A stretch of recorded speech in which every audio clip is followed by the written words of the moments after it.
Hello, I'm David. How are you? You know, I have been doing this for so long now that it's all kind of second nature. It all feels kind of banal or something I take for granted. So I don't even think this sounds interesting or insightful. And to me, life has been and is about gathering data and figuring out how I can use it to improve my outcomes. What kind of leverage can I get out of the information that I have? Everything has become a signal. If I know how to read it and how to break through the noise and the chaos and decipher all of it. So I don't really know if you would be surprised to find how little it takes to actually identify someone. Most of the time, two pieces of information is enough. A name and an age could get you there. A name and a city might get you there. A face and the background pattern in a photo could, in the right situation, get you all the way there. You and I are not as invisible as you might think. Every day, we leak identity.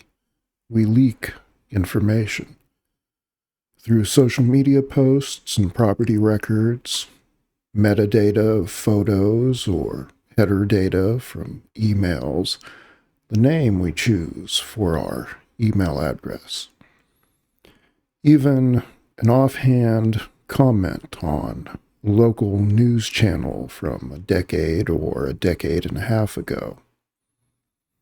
Then there's more subtle information.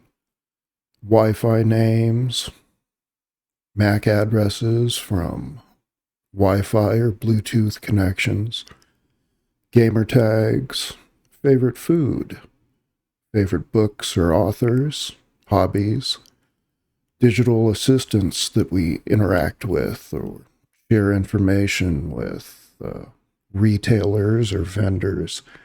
Even a vanity license plate is information leak.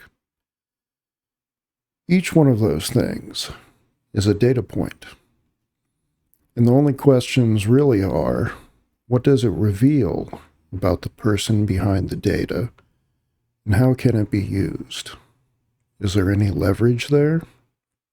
If I get into a situation, can I leverage that data for my own benefit? Even my own videos, if I reviewed all of them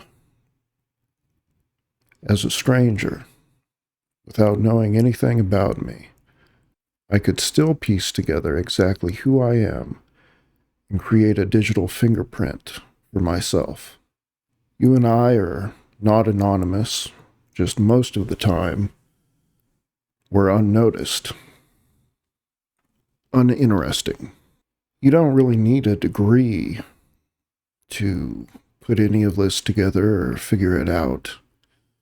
You can learn by paying attention and watching people, reconstructing who they are from their data set. Not from what they say exactly, but from the trail of data and information that they leave behind.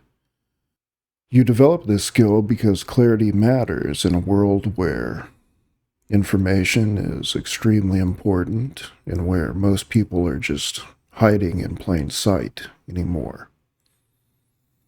Most people leave behind a fairly consistent digital fingerprint, a cluster of repeating identifiers, a linkable identity cluster, OSINT. Track one piece and it leads to the rest. And with that, you can triangulate. Start with the name, add the age, and in most cases, you've already narrowed the field quite significantly. If you toss in a city or a car an old Facebook or Instagram story, a workplace, old hangout, and you've likely now pinned it to a single individual. For example, say you're buying a house. You look up the seller's name, found in the real estate documents, or through simply social engineering, calling and asking around. Then you can find a public Facebook post about relocation for a new job offer. 2 data points, name and job change. This reveals urgency. Make a lower offer, and oftentimes, in the right situation with the right leverage, they take it. Why? Because you knew their situation before they knew you were looking. Or say you're in a legal dispute or some other conflict. With their name, you can do a little digging and maybe find a LinkedIn post about recent job loss or some sort of personal or financial pressure. 2 data points, name and job status. Stress points. Quick call to a vague connection through a social media platform. Confirm personality type. Reactive under pressure.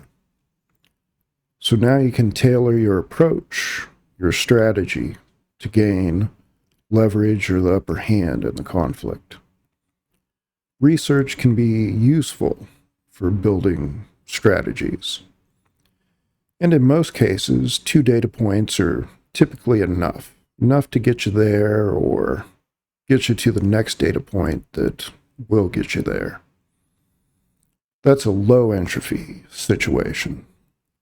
For more common names or scenarios like John Smith from Dallas, you'll need the additional data point, maybe a profession or a hobby, an old username, an old hangout, and then that third piece is the one that makes the puzzle all click together.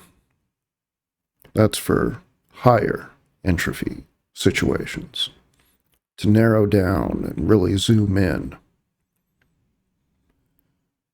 This isn't really about being nefarious or sneaky subterfuge. It's about understanding the world as it is today and how it actually works now. Information is today shared constantly, freely. You're just connecting the dots of what's available, public. But the trade-off in life is living in a society like this. If you can profile others, they can also profile you. And most people typically kind of fail at privacy because they think of it as hiding everything. But that's not really what it's about. The better play, usually, is exerting or exercising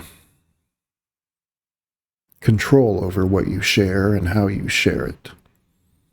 It's better, in many cases, to throw people off with decoy information, use burner emails or phone numbers for signups to things, use emails or passwords that have nothing to do with who you are, anything anyone knows about you. List a fake hometown on social profiles, share photos with generic or misleading backgrounds, or today, AI-generated backgrounds. Subtle distractions, disruptions, or misdirections make it harder for someone to get a clean read on you. So in a way, to thrive in today's world or modern society, we have to think more and more like security engineers or analysts. Gather leverage, use it to your benefit, watch routines, listen for tells, dig a little bit deeper and ask what do these data points mean and how are they useful to me? And try and notice what people give away about themselves without realizing it. Because if you can see people clearly, if you can see the world more clearly, you can, to some larger degree, shape the outcomes. It's precision or clarity. More data gives you more chance at control and clarity of the narrative.